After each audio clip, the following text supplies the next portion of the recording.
I've made no bones about my favorite kind of decks in Magic the Gathering being landfall decks, aristocrat decks, and, of course, artifact decks, with a bit of a good leaning towards modular packages. However, that all said, it's very hard to combine all those into a single deck, so sometimes I end up having to just focus on one of those things.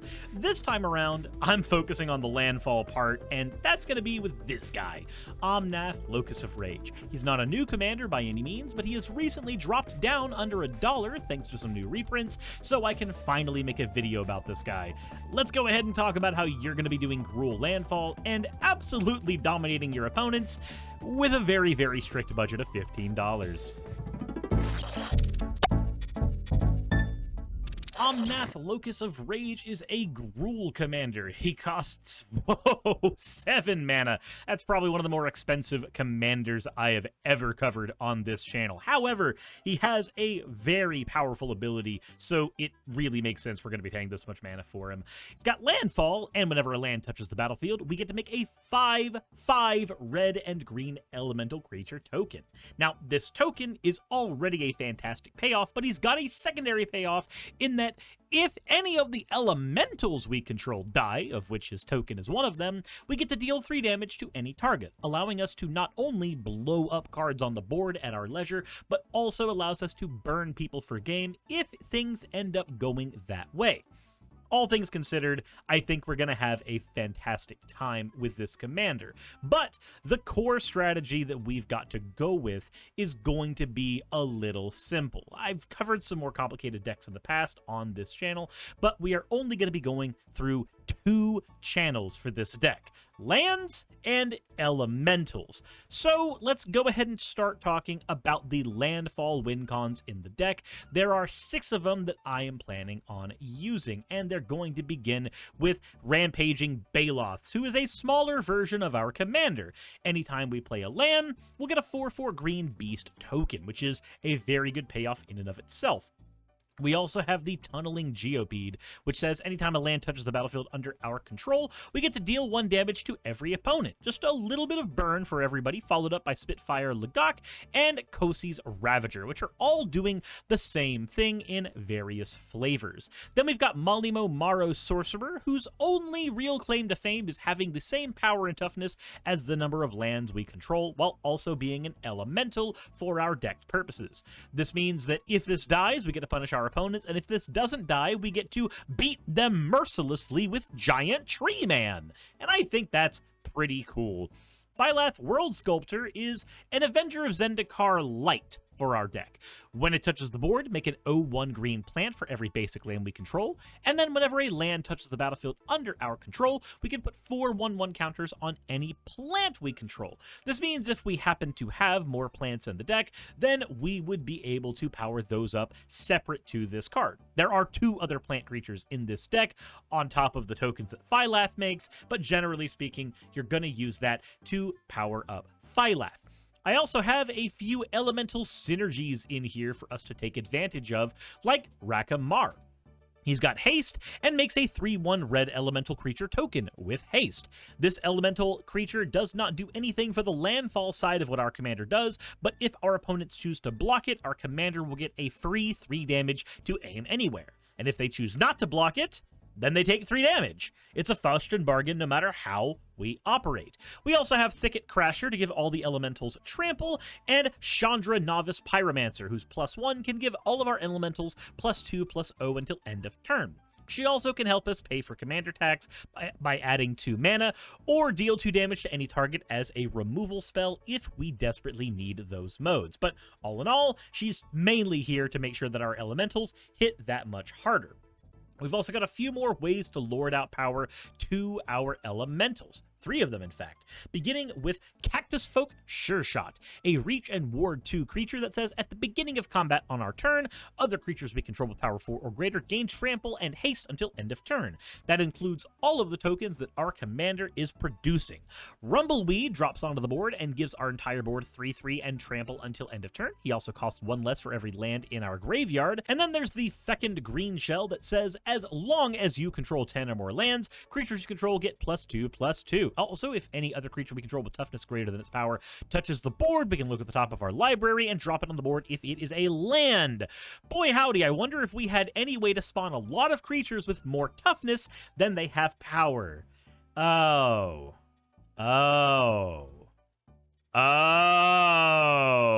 Spawning a shit ton of creatures with Phylath gives multiple fecund green shell triggers, which is amazing because this doesn't say when fecund or another or more, it just says or another. So if we spawn 10 creatures, we get 10 triggers of fecund green shell's ability, which means we will draw 10 cards. Any lands in those cards will automatically drop onto the board, spawning that many creatures with our commander's ability. We also need to make sure our commander sticks around on the board, though. So I've got 2 protection artifacts to keep it around. Mask of Abyssin and Mirror Shield both give hexproof and just make it that much harder to kill our commander, which is really all we've got to do. Once we've got our commander on the board, we want to make sure we can keep it on the board for as long as humanly possible. We've got some recursion pieces in these 2 cards here, Timeless Witness and Perennial Behemoth. The Behemoth allows us to play lands from our graveyard willy-nilly, and the Timeless Witness says when it touches the board, we can return any card from our graveyard to our hand, allowing us to recur important game pieces later on in the game. Typically, draw packages in Gruul tend to be few and far between because, well, it's just not one of the things that Gruul is great at. But because we are a landfall deck, we do have a few instances of draw we can take advantage of that are specific to the kind of deck that we are building. Let's begin with Garruk's Pack Leader, one of the 10 dedicated draw pieces in this deck. The Pack Leader says anytime a creature with power 3 or greater touches the board, we get to draw a card, and Garruk's Uprising does the same. This means if our commander is on the board and we play a land while these are on the board, we will draw a card. Because we do have so much focus on summoning tokens, though, we also have Shamanic Revelation and Collective Unconscious to draw us a card for every token that is on the board. Then, we have a way to convert a little bit of extra mana into more draw with Tireless Tracker and Seer's Sundial. Both of these effectively say if a land touches the board, pay 2 mana and draw a card. Seer's Sundial forces us to pay the mana up front, whereas Tireless Tracker allows us to spend the mana whenever we have the availability, because it makes a clue token. Harmonize is your basic run-of-the-mill draw 3 cards that you can just find in a few different colors. Nullspine Dragon can deal a lot of card draw for us. Whenever it touches the battlefield, we discard our hand and draw cards equal to the damage dealt to target opponent this turn. If we've punched an opponent with a lot of elementals or burned them with Omnath or really any number of things, we can draw potentially 6, 7, or even 8 cards with this. Or, you know, the sky's the limit depending on how the game is going. Then we've got some Impulse Draw, which is the main way Gruul likes to draw cards, in Escape to the Wilds and Ignite the Future. Ignite the Future lets us exile the top 3 of our library, and until end of turn we can play those cards. Until end of our next turn, rather. We also can flashback it for 8 mana and get a mini Omniscience effect on top of that, letting us play those cards for free. Escape to the Wilds, on the other hand, I like a little more, because it exiles the top 5 and lets us play an additional land on top of everything else, giving us some added ramp on top of all of the draw. All things considered, even though Gruul is not the best at drawing cards, this deck should be able to draw plenty to get you through those sleepless nights. Now, stopping our opponents from winning the game is an important factor in every single deck we build, and this deck is no different. So I've got a 13-card removal and interaction package, not counting the board wipes that we have included. So let's begin with Struggle, which says that we can deal damage to any creature equal to the number of lands that we have. Also, Survive is in here as well, which says that each player shuffles their library into their, or graveyard into their library. This gives us a 3-mana instant way to blow up a target that is on the board, and afterwards we can spend a little extra mana to turn a reanimation deck off. Return to Nature and Abrade give us some easy access to artifact removal, with Abrade having a second mode that can kill a creature, and Nature being able to cut graveyards and also enchantments. Reclamation Sage lets us blow up artifacts or enchantments when it touches the board. Broken Bond blows up an artifact or enchantment and then gives us access to ramp on top of that. Decimate is super powerful in any deck you can fit it in, letting us blow up an artifact, creature, enchantment, and land. That's 4 permanents for the price of 1. You're paying 1 mana per permanent you remove and a single card. There are very few cards that operate better than this, but if I'm going to give you a little bit of advice when playing Decimate, make sure that you don't just throw your Decimate at any random land. Make sure that that land is generating a lot of value in and of itself for a couple reasons. 1, it makes the Decimate do far more work, and 2, it prevents people from wanting to kick you off the table for blowing up their back row. So, with Decimate, I tend to hit cards that have a Utopia Sprawl on top of them, or a Mosswort Bridge that hasn't gone off yet, or a Nykthos Shrine to Nyx, or a 3-Tree City, or, God forbid, a Gaia's Cradle. These are the kinds of targets that cards like Decimate should be aimed at, both to preserve your friendships and also to make better use of these cards. Then we have Stump Stomp, which lets us have a fight spell that also is an MDFC, so it doubles as a land when we need it. Then we have Collective Resistance, one of my favorite new cards ever printed. It can blow up an artifact, enchantment, or give a creature hexproof and indestructible, but we can make it do all of them if we are willing to pay green mana for each mode chosen beyond the first. So this is potentially a way to keep our commander protected from a board wipe while also cracking back on an opponent's Bolas' Citadel and Omniscience all at the same time. Chaos Warp allows us to get rid of any permanent at all and throw it back into the deck, and then they get a new permanent card off the top. Sometimes this will just lose you the game. Sometimes this will get the game going in a way that you need it to go, because you needed to get rid of, again, somebody's Bolas' Citadel or Omniscience. World Soul's Rage is fantabulous in a deck like this. It deals X damage to any target, and then allows us to put X land cards from our hand or graveyard onto the battlefield tapped. Yeah, that's what that does. That's fucking insane. That's crazy. I can pay 5 mana to effectively lightning bolt a creature off the board and then get 3 fetch lands out of the graveyard. And then those fetch lands can be cracked immediately to get 3 more lands out of the deck.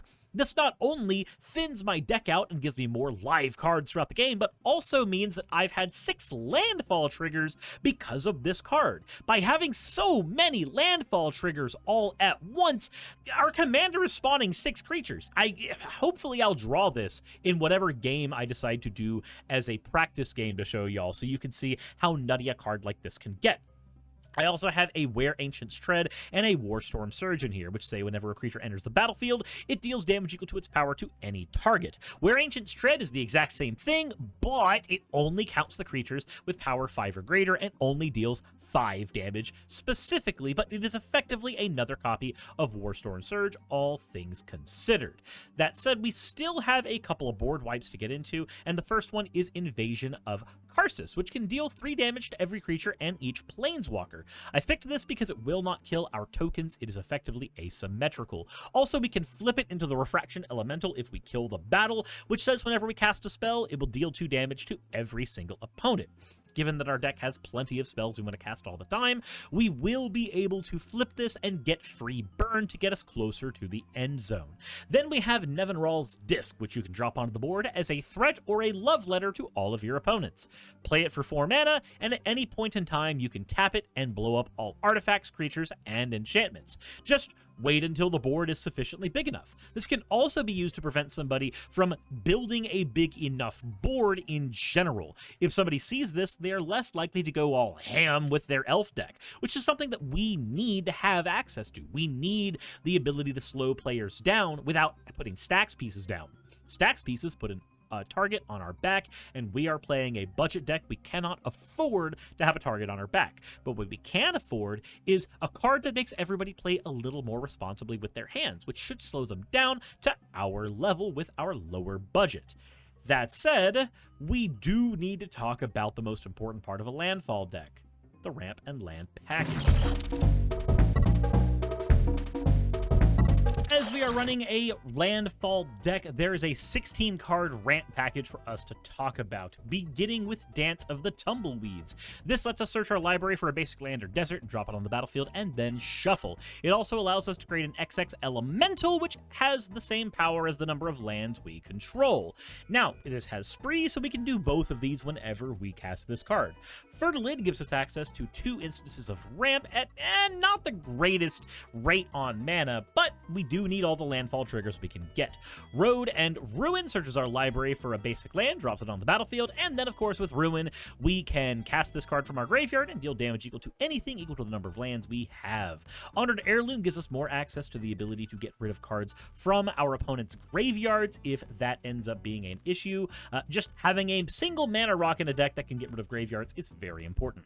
Heaped Harvest gives us a basic land twice as long as we pay mana into it twice. Font of Fertility gets us a basic land out of the deck and drops it onto the battlefield after sacrificing it. The Dawn Treader, Elk, and Wayfarer's Bauble do the exact same thing.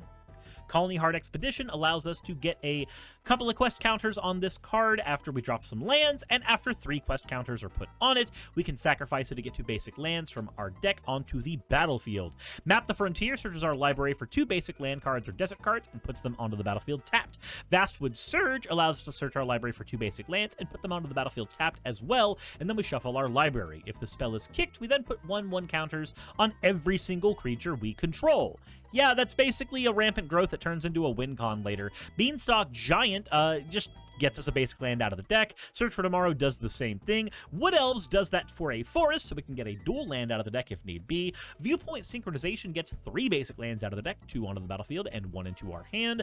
And Springbloom Druid sacrifices a land and puts 2 basic land cards onto the battlefield for that sacrifice. Past that, we are running a 43-card land package with 10 forests and 8 mountains. Though, if I'm being perfectly honest, there is a chance we are not running enough basic lands, but we are going to have to do playtesting to figure that part out. As for dual lands, we are running a Game Trail, Mossfire Valley, Sheltered Thicket, Cinderglade, Gruul Turf, and Command Tower on top of a Woodline Ridge. The Ridge line allows us to have a mountain forest in the deck that we can grab out, same with the Cinderglade. The Gruul Turf allows us to recycle a utility land if we need. Everything else is some form of comes into play untapped or otherwise useful land card. Then we have 12 fetching lands. This will give us our maximum amount of ability to double up on all of our landfall triggers. Cabretti Courtyard, Jund Panorama, Escape Tunnel, all of these serve only one purpose, and that is get multiple lands out of the deck. The Courtyard auto-sacrifices itself to get a land in our deck's colors. The Jund Panorama and Grixis Panorama, and really all the panoramas, including the Shire Terrace, come into play as untapped lands that we can also pay 1 mana into to search our library for any basic land and put it on the battlefield tapped. Some of the panoramas only grab 1 of the 2 land types in our deck, so please be careful with which ones you are playing. Then we have Terramorphic Expanse and Evolving Wilds and Escape Tunnel, which are all effectively the same card. They come onto the battlefield, we can tap them and sacrifice them to search our library for a basic land and drop it down. Myriad Landscape can grab 2 basic lands out of the deck when we crack it, as can Blighted Woodland, so that gives us more ways to get all kinds of shit that we need out of the deck and onto the battlefield, triggering our commander. But we also have a 5-card utility package, beginning with Demolition Field, which can sacrifice itself to get rid of any land, and then we can search our library for a land and replace the one that we got rid of. Temple of the False God, which I normally would not play, but in landfall decks, we are almost always guaranteed to have this thing live very early.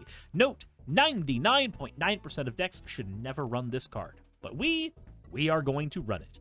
Mosswort Bridge allows us to hide away a card from the top of our deck, and we can play that card later if we have creatures with power 10 or greater on the board. Note, that is the combined power, not single power, so if our commander is out with 1 or 2 elementals, then we almost always have the criteria to use Mosswort Bridge. Then we have Pit of Offerings to get rid of cards from an opponent's graveyard if need be, and Kessig Wolf Run, which allows us to give a creature XO and trample until end of turn, where X is the amount of mana that we pay into it, minus the lands we have to tap to make the thing work. So we tap Keswick Wolf Run and pay 15 mana. That means that we get 12 damage added to a creature and trample. This can be used to just kill somebody with commander damage if you're feeling really spicy. All things considered, I think that the land package in this deck could use a little more tuning only because I fear that we may not have enough basic lands. But again, with 43 lands in the deck, maybe we'll manage to squeeze by with those numbers. That said, let's talk about how to play this thing. Now here we have an example of a hand that I decided we should keep even though it is fairly slow. And the only reason I'm keeping it is we have access to ramp on turn 3 and 2 types of removal if need be. And both of these should be able to serve us fairly well. So let's go ahead and see what happens. We draw a card for our opening turn and we get Colony Heart Expedition. That's honestly pretty good. We don't have any green mana right now, so we're just going to go ahead and play the Cinder Glade as a tapped land and go to the next turn.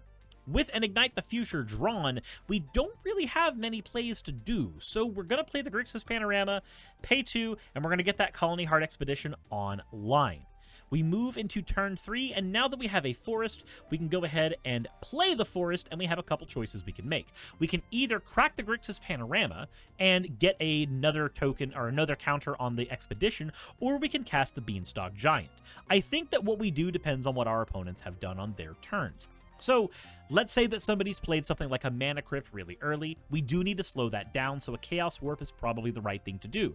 Get rid of a Mana Crypt, get rid of an early turn Soul Ring, kneecap somebody's ability to power ahead of you because of the money they threw into their deck.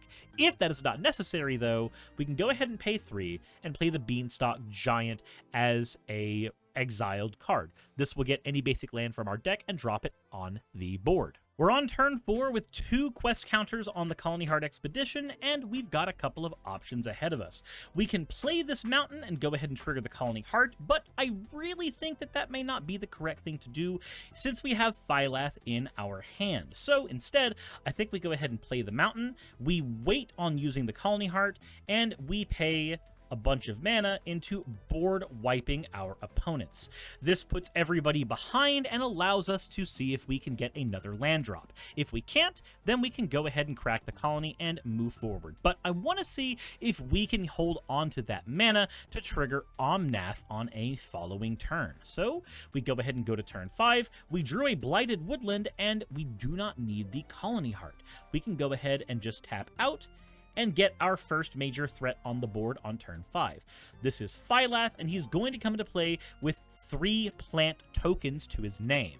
Now, our patience is rewarded. We can go ahead and sacrifice the Colony Heart Expedition and get 2 basic lands from the deck, turning 2 of our plant tokens automatically online directly after board wiping our opponents. Our next turn is up, and we have a Promising Vein. So what we're going to do is, since we have 1, 2, 3, 4, 5, 6, 7, 8 mana, we're going to go ahead and tap out for the most part and get our commander online. Omnath is out, and now we can play our Promising Vein for turn. This will do a couple of things. First of all, it will get one of our plants online, and then it will allow us to create an elemental token for our commander. Now we need to go ahead and do this again. See, we have a Grixis Panorama and a Promising Vein. The Grixis Panorama can grab a mountain from our deck, so we're going to go ahead and use up the Grixis Panorama and get a mountain out. With that mountain pulled out of the deck, now we have 2 elemental creature tokens that are at 5/5 because of our commander, and we have 1, 2, 3 plants that are all online thanks to Phylath. This puts us in an incredibly powerful situation. We are now in the dominant position. Of course, one of our plants actually is an 8/9. So Phylath has a 5/5 body, Omnath has a 5/5 body, 2 elementals have 5/5 bodies, and 2 of our plants are out with 4/5 bodies with an 8/9 plant here. And in the back row of our mana base, we have a Blighted Woodland and a Promising Vein. Even in the world where we do not draw a land drop, we can just crack these and get 3 more land drops when our next turn comes around. Speaking of which, we're going to go ahead and go to turn 7, and we have a Game Trail. This means we can go ahead and create a huge board state irrespective of what our opponents have. Let's go ahead and play the Game Trail, which will give us another elemental creature token and allow us to turn one of these plants into a bigger monster. Then we're going to go ahead and pay 2 mana to crack the Promising Vein, and pay 1, 2, 3, 4, 5 mana to crack the Blighted Woodland. This is going to give us more cards on our board without having to commit any more cards from our hand. We get to hold on to all of those. The knowledge of whatever is there is ours to keep. The Beanstalk Giant is available for us at any point, and of course, getting 3 lands out of the deck is going to power up more of these plants into giant behemoths. That's 3 land drops we get off of this, which makes 3 more elemental creature tokens and is going to put us in a very powerful position. A little bit of board reorganization, and we are set. We have a 8-9, a 12-13-13, and a 12-13-13 plant token. We have a bunch of elemental creature tokens, and we can go ahead and attack our invasion of Karakas in order to flip it over and give ourselves access to the Refraction Elemental. And now you see why we decided to spend our mana on building a bigger board state without casting spells. With the Refraction Elemental in our hand, we now have access to a bunch of burns so long as we get to cast any spells. And of course, if somebody gets rid of the Refraction Elemental with our Omnath on the board, we will get that many instances of harming them with the 3 damage. Let's go ahead and finalize things on turn 8, and now we have a few choices to make. The Thicket Crasher can come down and give all of our elemental creature tokens trample, which may win the game. Chandra can give all of our elementals 2-0, which combined with the Thicket Crasher may just win us the game outright. Since we have access to 1, 2, 3, 4, 5, 6, 7, 8, 9, 10, 11 mana, we may need to make sure that we have the ability to play all the spells possible. So let's go ahead and pay a little bit of mana into Ignite the Future, allowing us to burn everybody and exile the top 3 cards of our library. I was hoping that in these cards we would manage to find another land, and we did not, unfortunately. So we can either go for the game right now, or go for establishing a giant hand state. Given that we have 1, 2, 3, 4, 5, 6, 7, 8, 9, 10, 11 creatures on the board, maybe the best thing for us to do is take a look at our mana. 1, 2, 3, 4, 5, 6, 7, 8. With 8 mana available, the most efficient use of all of it, assuming there is no target on the board to get rid of, is 1, get this Honored Heirloom on the board, giving us access to graveyard removal if need be. With the 6 mana available, we can go ahead and use that Collective Unconscious that we pulled out and draw a bunch of cards. We can go ahead and throw the Shamanic Revelation over to exile, where we will have access to it on a following turn. With the Collective Unconscious, we get to draw 1, 2, 3, 4, 5, 6, 7, 8, 9, 10, 11 cards. Now that we have a massive hand, we can go ahead and play the Jund Panorama, giving us access to another elemental and powering up another one of our plants. We've casted 3 cards so far. Our opponents are burning for 6 damage with the Refraction Elemental, and all things considered, we are in a very powerful spot. We can get rid of plenty of cards in our hand when we discard down without really worrying too much about it. We've established a giant board state. We have removal options in Stump Stomp, Decimate, Struggle, Chaos Warp. We have all kinds of ways to get rid of any problem on the board, and we have win cons in hand with Chandra and, of course, the previously talked about Thicket Thrasher. In a following turn, if either of these are on the board, we can probably just go for game. Very few people survive an army of elementals that have trample and 7 power each. And right now, we have 6 of those elementals ready to go, assuming that nothing else happens. We have Rumbleweed in our hand, so we also have access to this to give all of our creatures 3/3 and trample until end of turn. Combining this with the Chandra that's in our hand, all of our elementals can be 10/10s with trample, which just probably destroys any opponent that we are dealing with, unless they are a severe life gain opponent. In which case, remember, our commander is also an elemental, so giving it trample and lots of power means we can kill somebody with commander damage in a couple of turns, if they are a life gain deck that feel out of reach because they have infinite life or some other shenanigans. Now, for upgrades for this deck, I wanted to make sure that I wasn't going too terribly far over budget. Not that I couldn't, but that it's just really not necessary for this kind of a deck. Landfall's a very cheap strategy to get online. So if you are upgrading this deck, then the things I would suggest you go for are cards like Cultivate and Kadama's Reach. They give you more access to lands, and honestly, if they could have been afforded at the price point that this deck has, then I would have gone for them. Titania gives us access to another elemental spawn for whenever things touch the graveyard, which is perfectly simple to do with all of the panoramas and shit we have in the deck. Mina and Den Wildborn gives us extra lands every turn. Beast Within is some of the best Omni removal in all of Magic the Gathering. Skyshroud Claim gets 2 forests onto the battlefield automatically, and they come into play untapped, which is fantastic, especially if you upgrade to getting shock lands and other types of duels.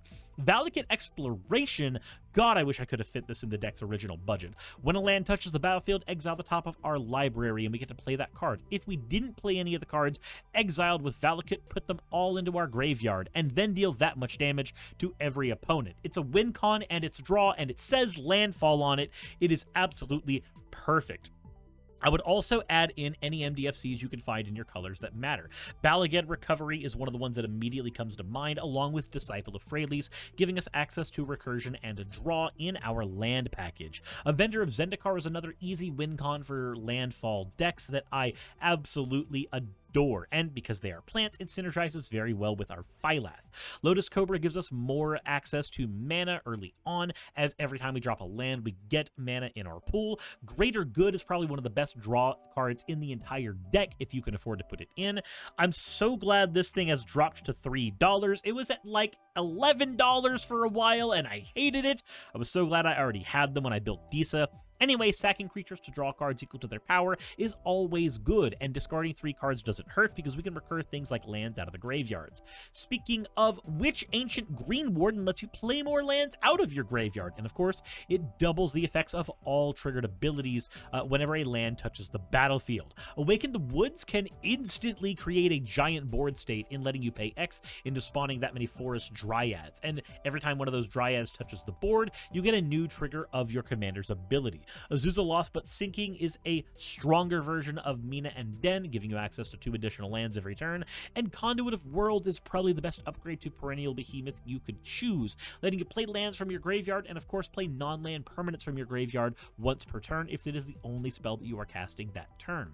All things considered, I really think that this is one of the most powerful $15 decks that I've ever constructed, and I really think that once I get this thing built in paper, I'm going to have a fun time just running to my local tournament with this and just having a blast. That said, let me know what you think in the comment section below. I think this deck is fantastic, but I'm obviously kind of biased. I want to know what y'all's thoughts are. What would you improve about the deck? What upgrades would you do? Do you have any cards you disagree with me using? And probably most importantly, do you have any decks that you want me to build? I've built lots of decks so far for people who have commented in the past, and while I may not be able to get to everybody all the time, I do want to try to make sure that y'all are taken care of. If you suggest a deck for me, I will be looking at it and trying to build it, assuming I'm not swamped in all kinds of other work, that is. That said, let me know what you guys think in the comment section below. Hit the like button if you haven't already, subscribe if you haven't already, and as always, everyone, insert end of video tagline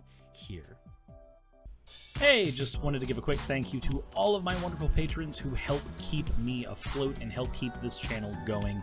YouTube and Twitch are wonderful platforms, but at the end of the day, stability is not one of their strong suits. If you want to support my channel, then obviously Patreon is one of the best ways of doing that. Link is in the description. But I do want to personally thank everybody who has contributed to the channel. Those people would be Red Joker, Purple Poundini, Jemshin, Britzkrieg, Jupe the Malignant, Michael, Ravalern, Mabbity Babbity, Astral Frontier, Autumn and Angel, Nixie Chan, Agamotto, Victorian Alchemist, I'm not saying the last part of that, and you know that, Arcton Arclacier, Kiratorian, Dren Hadamata, Jordan M, John L, Lord Bleck, Smiling Game Master, and Fireshard.